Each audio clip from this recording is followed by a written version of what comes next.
Entrevista. Ciudad Capital.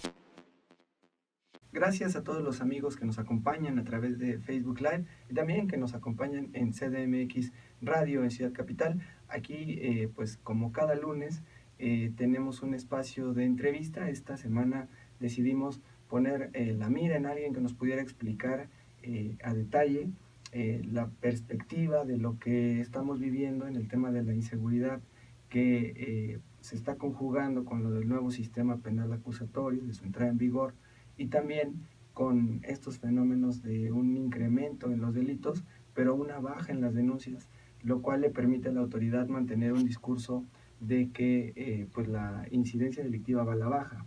Y pues para esta semana tuvimos una entrevista con Francisco Rivas, que es el director del Observatorio Nacional Ciudadano de Seguridad Pública, que se encarga de hacer pues diversos análisis, seguimientos de las coyunturas en materia de seguridad, pero revelaron un dato que es importante porque plantean que durante muchos años la mira se ha puesto en la violencia a nivel nacional, ¿no? Desde Calderón, que llegó y puso esta guerra contra el narco y que se ha mantenido durante este gobierno, y como que la ciudad se salió de ese contexto, de ese foco, ¿no? de análisis, y los tipos de delincuencia, de delito eran otros, y se había ya sacudido la ciudad esa mala imagen que tenía de los asaltos, ¿no? Que eran en aquella época de los 90, ¿no? Que era la ciudad insegura, ¿no? Donde te asaltaban en el auto, donde el asalto a transeúnte, en el transporte público, que se ha venido reavivando, y que hay varias opiniones o factores que se están señalando como el origen. Pero pues en este observatorio tienen algunos datos interesantes. Tú pudiste platicar con ellos, Alberto, de cuáles son los datos que preocupan, ¿no? Y que de alguna manera hemos estado viviendo, pero que ellos ya lo ponen con datos, ¿no? Sí, así es. Los integrantes de este Observatorio Nacional Ciudadano presentaron a mediados de marzo un índice de delitos de alto impacto en la capital del país. Francisco Rivas nos comentaba pues que existe una epidemia de homicidios en la Ciudad de México como no se veía desde 1997. Nos decía que en el 97 la incidencia de homicidios dolosos era de 10.98% respecto a cada 100,000 habitantes, y que hoy está a 10.78, o sea, muy cercano a esa cifra. Y por eso es que habla de esta epidemia de homicidios, y nos comenta que esta situación se empieza a observar y se mantiene la tendencia desde el 2014, entonces, y no ha bajado.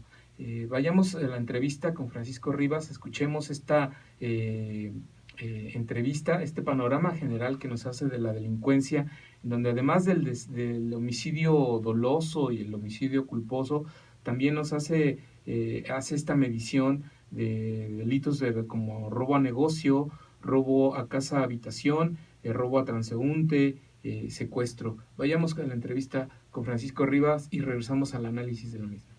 En primer lugar encontramos a 1997 con una tasa de 10.98 homicidios por cada 100,000 habitantes y 2016 con 10.78.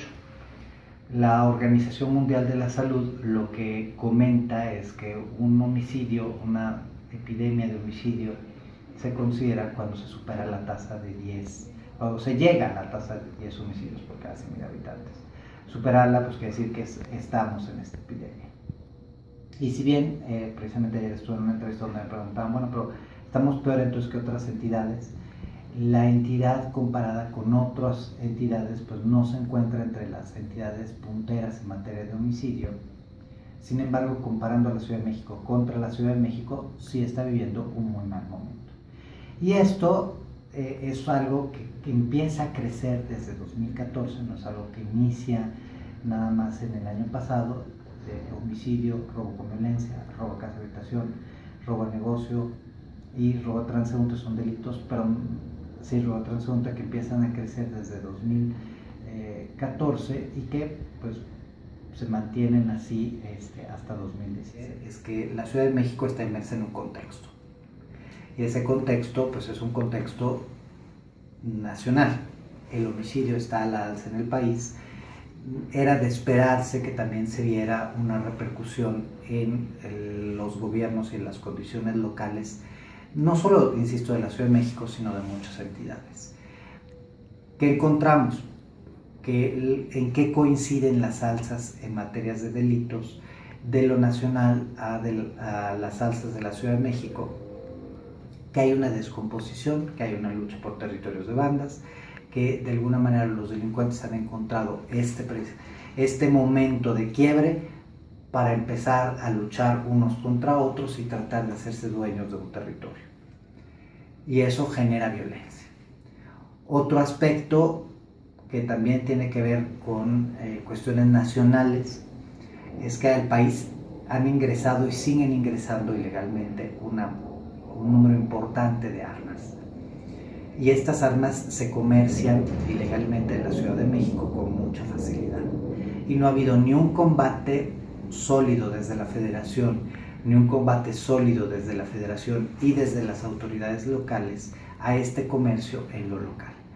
Es la opinión de Francisco Rivas en cuanto a este panorama de lo que se ha venido dando en materia de inseguridad, como bien dice, desde 2014 que se ha venido sintiendo más, ¿no?, esta percepción de inseguridad que, como señalaba en un principio, contrasta con las cifras que presenta el Sistema Nacional de Seguridad.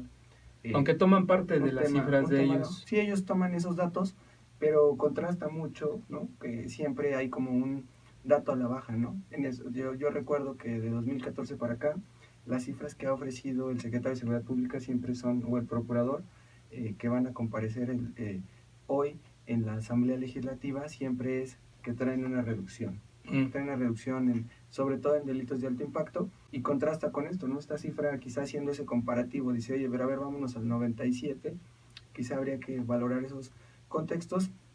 Y algo que ya ha puesto como argumento el jefe de gobierno es el nuevo sistema penal acusatorio, ¿no?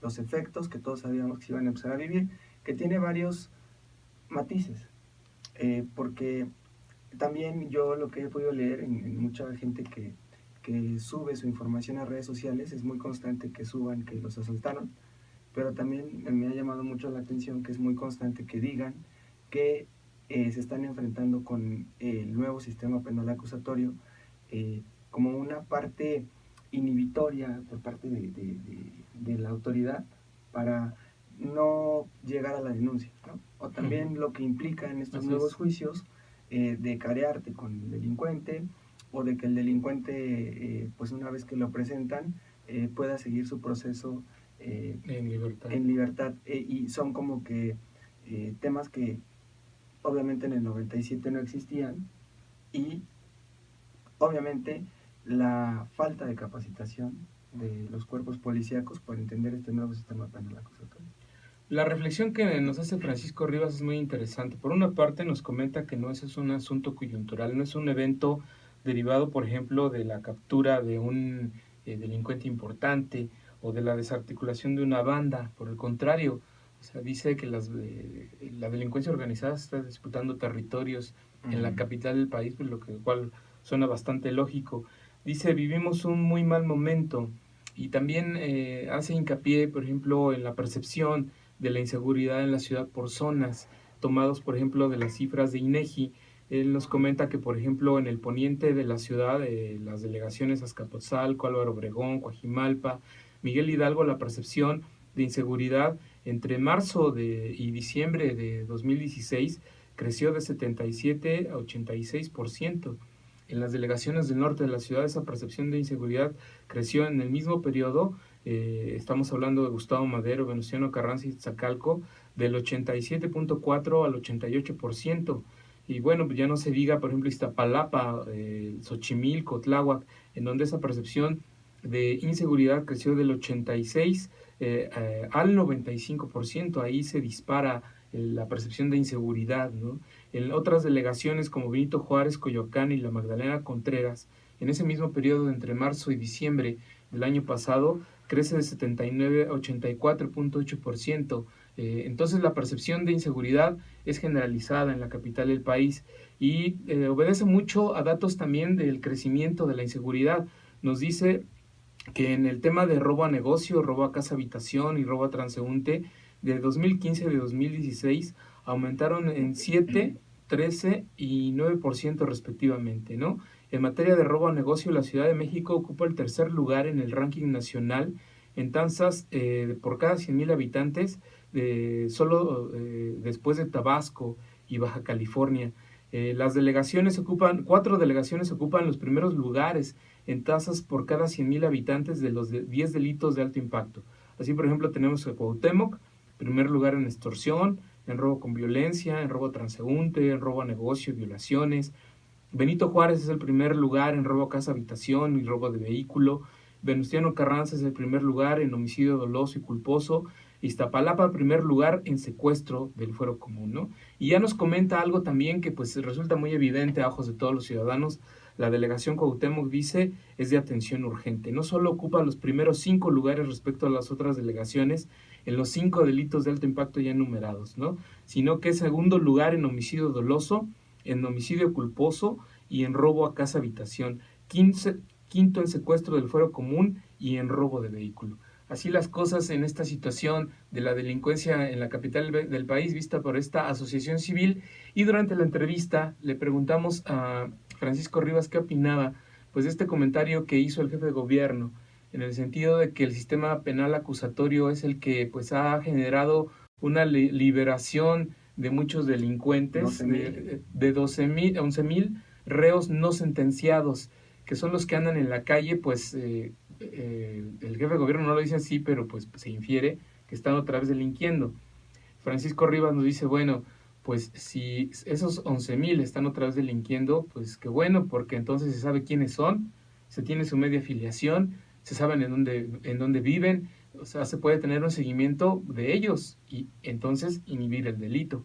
Vayamos con Francisco Rivas a este comentario que nos hace respecto a si el sistema penal acusatorio es o no, pues al final consecuencia de esta delincuencia que estamos viviendo. Y si es así, pues entonces lo primero que yo pensaría es, pues qué bueno, porque entonces tienes todos los datos, la media afiliación y la información también, o deberías tener la información de ADN de esas personas a las cuales detuviste, y te permitiría demostrar con mucha más facilidad el involucramiento en otros delitos y por lo tanto poderlos sancionar. Una salida, una justificación muy fácil de echarle la culpa al sistema penal. Me parece que es desafortunado porque una autoridad lo que debe hacer es preocuparse por fortalecer las políticas de prevención que ayudan a un sistema como es el nuevo sistema de justicia penal, y una autoridad debe estar preocupada porque exista una solidez en la conducta y en el desempeño de los colaboradores en el área de seguridad y justicia. Insisto, echarle la culpa, achacarle la culpa al nuevo sistema de justicia, de alguna manera reconocer que las fallas están dentro de tus propias instituciones. Si aún fuera posible de que el nuevo sistema de justicia penal está poniendo en libertad a los delincuentes, pues no es el nuevo sistema de justicia penal el que está poniendo en libertad a los delincuentes, sino es la incapacidad de las autoridades por demostrar que se cometió un delito, por llevar a cabo un proceso adecuadamente, o sea, respetar el debido proceso, respetar los derechos del imputado y ser probo a la hora de llevar precisamente a los delincuentes frente a una autoridad judicial, que es lo que pone en jaque al nuevo sistema. Interesantes los datos que ofrece Francisco Rivas y que pues pone ahí a debate esta situación del nuevo sistema penal acusatorio, que pues a mí también sí me han comentado que muchas personas que al momento en que las ponen en libertad se ha detectado que siguen delinquiendo. Es parte de un problema que quizá no se vivía en el 97 y que se pone ahora a la luz independientemente de eso. Y otro asunto que yo destacaría es, pues a diferencia de las entidades del país, aquí en la Ciudad de México algo que ha sido muy destacado es que tenemos un mando único. y cuando se habla de que está creciendo la inseguridad en una u en otra delegación, pues ahí los delegados siempre ponen como pretexto que no tienen facultades en materia de seguridad y que entonces pues ellos están como que limitados. La pregunta sería, ¿qué están haciendo en la prevención del delito, ¿no? O sea, sobre todo en delitos que tienen que ver pues con el tema del transeúnte o con el tema de los automóviles o estos casos ya más graves que tienen que ver como con la extorsión o los secuestros como en Iztapalapa. Entonces, sí, ahí más bien es como qué tareas, y porque también tienen presupuesto en materia de seguridad las delegaciones, qué están haciendo al respecto para pues esta responsabilidad que cargan, pero no directamente, ¿no? Sino es una responsabilidad que dejan en manos del gobierno de la ciudad para atacar estos problemas de inseguridad, que en varios casos pues sí tienen también mucho que ver, porque hay muchas delegaciones sobre todo el robo a casa habitación, ¿no? Que históricamente ponen alarmas que luego dejan de servir. Así es. O también algo muy común o que se sabe es que la falta de luminaria es algo que hace propicio la delincuencia, y vemos que las delegaciones, sobre todo cuando es vialidad secundaria que les corresponde, son como muy lentas para ir haciendo ese cambio de luminaria. Como dices, es un tema muy polémico porque también es cierto que las autoridades de procuración de justicia fallan al momento de integrar un expediente, al momento de realizar el proceso de presentar pruebas para mantener a ese delincuente en la cárcel. Lo hemos vivido muchos años, ¿no? El tema del debido proceso, del mentado debido proceso, que por ejemplo ha dejado libres a personajes como Florence Cassé, ¿no? En su momento, ¿no? Que había pruebas contundentes de su participación en secuestros, pues que al final de cuentas lo tuvieron que dejar salir, y casi con usted disculpe, ¿no? Porque la integración del expediente y el procedimiento que siguieron las autoridades no permitió que se mantuviera en prisión, y así muchos casos se dan seguro a diario de personas que no conocemos pero que son sumamente peligrosas para que anden en las calles. Pues así llegamos al final de la entrevista de Ciudad Capital, con esta reflexión, ¿no? de que es un foco rojo el tema de la seguridad en la Ciudad de México, con todos estos fenómenos que tienen que ver con el nuevo sistema penal acusatorio, una crisis que se estaba como que avisorando, pero que ahora ya es más palpable, junto con las tareas que tiene que reforzar el gobierno de la ciudad en materia de seguridad y todas las autoridades, y también pues que se inscribe esto sin duda en lo político, ¿no? Así es. Es argumento de campaña, ¿no? Siempre, y siendo, muchas veces para denostar, ¿no? Y siendo también un jefe de gobierno que fue procurador.